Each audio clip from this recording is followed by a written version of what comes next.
Direction है refraction of light कहलाता है।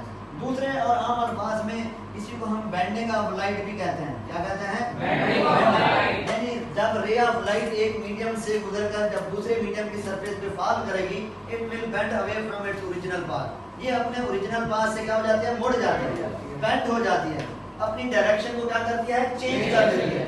जब रे ऑफ लाइट अपनी डायरेक्शन को चेंज करे, जब एक मीडियम से दूसरे मीडियम में से गुजरेगी, ये क्या कहलाता है? रिफ्रैक्शन ऑफ लाइट या बेंडिंग कहलाता है।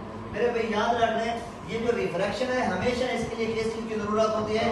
Transparent medium. मीडियम कौन सा होना चाहिए? ट्रांसपेरेंट मीडियम होना चाहिए। और वो ट्रांसपेरेंट मीडियम मैं यहाँ पे जो कंसीडर कर रहा हूँ, वो हमारे पास ग्लास हो सकता है या वाटर हो सकता है। ये दोनों ही ट्रांसपेरेंट है, यानी इसमें से रे ऑफ लाइट पास हो जाती है। जब रे ऑफ लाइट पास होती है, अपने असल रास्ते से मुड़ जाती है, बेंड हो जाती है, तो ये ऐसा क्यों होता है?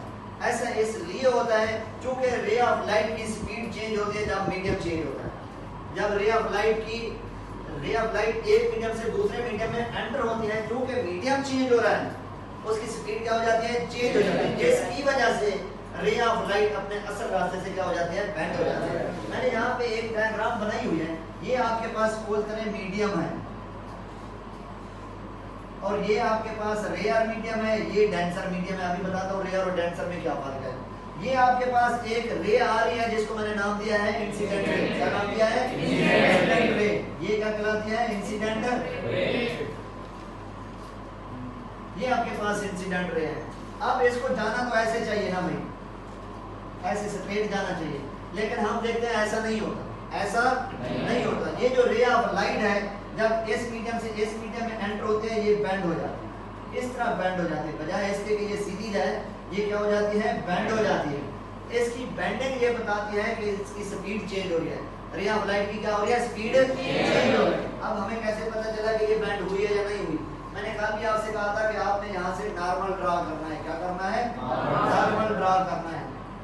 ये देखिए, ये मेरे पास है नॉर्मल, मैंने नॉर्मल ड्रा किया। ये वर्टिकल लाइन ही है जो हमें ये बताती है कि ये इंसिडेंट रे किस एंगल पर फॉल कर रही है और रिफ्लेक्टेड रे जो है वो किस एंगल पर बेंड हो रही है।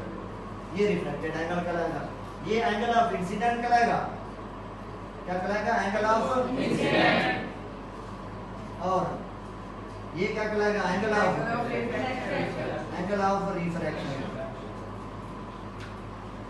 हालांकि रास्ता तो ये है, लेकिन वो अपने ओरिजिनल पाथ से क्या हो रही है? बेंड हो रही है। ये जो बेंडिंग है ये शो करती है कि speed of light will be different in different medium. Speed of light her medium में क्या होती है? डिफरेंट होती है, जिसकी वजह से वो अपने असल पाथ से बेंड हो जाती है, अपने असल पाथ से। अब क्वेश्चन ये है कि इसकी बेंडिंग की नेचर कैसी होगी? टुवर्ड्स नॉर्मल होगी या अवे फ्रॉम द नॉर्मल होगी? याद रखने बच्चे, दो तरह से आपने देखना है। पहली बात यह है कि आपने ये देखना है कि रे ऑफ लाइट आ कहां से रही है? हवा से आ रही है, वैक्यूम से आ रही है, यानी सन से डायरेक्ट आ रही है।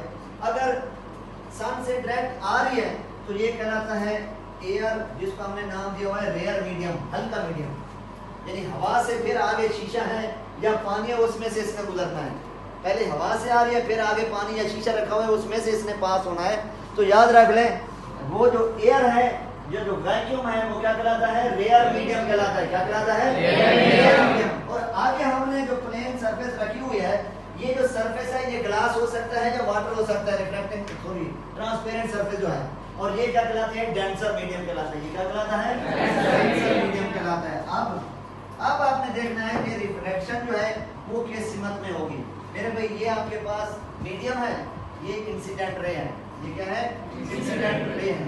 अगर रे ऑफ लाइट एयर से किसी मीडियम में फॉल करेगी, it will bend away from, it will bend towards normal. ये ऐसे बेंड होगी, नॉर्मल की तरफ बेंड होगी। ये इंसिडेंट और ये रिफ्लेक्टेड एंगल होगा। अगर रे ऑफ लाइट ये देखिए यूं जा रही है, पानी से हवा में जा रही है, शीशे से गुजरकर हवा में जा रही है, it will bend away from normal. तो ये नॉर्मल से अवे बेंड होगी। तो हमेशा याद रखना, ये बहुत इंपॉर्टेंट रिजल्ट बता रहा हूँ।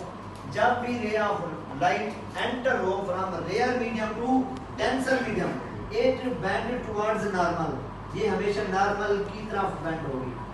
अगर ray of light denser medium से रेयर मीडियम में एंटर होगी, it will bend away from normal, ये हमेशा नॉर्मल से अवे जाएगी।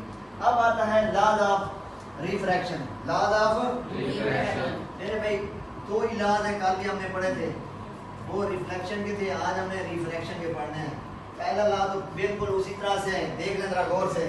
इंसिडेंट रे, रिफ्रैक्टेड रे और नॉर्मल, ये प्लेन के एक ही पॉइंट के ऊपर लाई करते हैं। ऑन लाई है ना, सेम प्लेन। कल मैंने रिफ्लेक्शन में आपको ये बताया था कि value of angle of incidence equal to value of angle of reflection. ये इसके ऊपर एप्लीकेबल नहीं है। इसके ऊपर दूसरा लॉ क्या है, याद रख लें, ये क्या पढ़ते हैं आप इसको, साइन, ये sine of angle of incidence और ये equal to constant, equal to constant. मैंने भाई दूसरा लॉ क्या चला था, अभी मैं पढ़ता हूं इसको, दो देख लें। Ratio of sine of angle of incidence and sine of angle of refraction equal to constant, equal to constant. ये जो कांस्टेंट है n, ये क्या कहलाता है, रिफ्रैक्टिव इंडेक्स कहलाता है। ये क्या कहलाता है, रिफ्रैक्टिव इंडेक्स कहलाता है। अब रिफ्रैक्टिव इंडेक्स क्या होता है, ये हमें बताता है कि किस मीडियम के अंदर स्पीड ऑफ लाइट क्या होगी, यानी जैसे मीडियम चेंज होगा उस मीडियम में, जैसे अगर पानी है तो उसका रिफ्रैक्टिव इंडेक्स और होगा, ग्लास है तो उसके अंदर रिफ्रैक्टिव इंडेक्स की वैल्यू यानी स्पीड ऑफ लाइट की वैल्यू और होगी। तो इसलिए n को हम क्या नाम देते हैं, रिफ्रैक्टिव इंडेक्स। और n को फाइंड कैसे किया जाता है, याद रख लें, n जो है ये रेशियो है speed of light in air to speed of light in medium, speed of light in medium, ये याद रख लेना। अच्छा भाई, स्पीड ऑफ लाइट किससे रिप्रेजेंट होती है भाई, याद है आपको, speed of light and medium कितना होते हैं, c = 3 × 10⁻⁸ मीटर पर सेकंड। तो speed of light in air